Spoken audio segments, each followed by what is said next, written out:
Nothing can be more frustrating when you sit down to watch one of your favorite programs on A&E and you run into issues streaming it. Well, in today's tech video, I'm going to show you how to fix A&E App if it isn't working on your Roku device.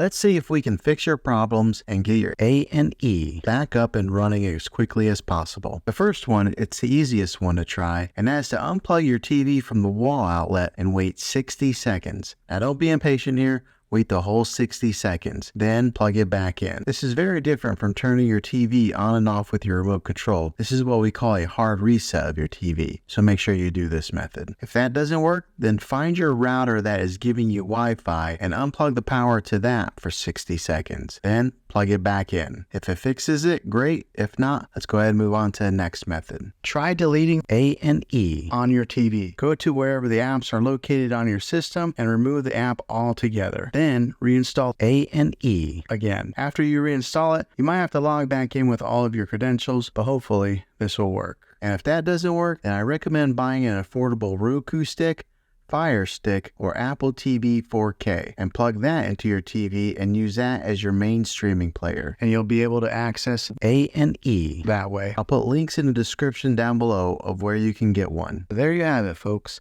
If this video was helpful, go ahead and click a thumbs up on it.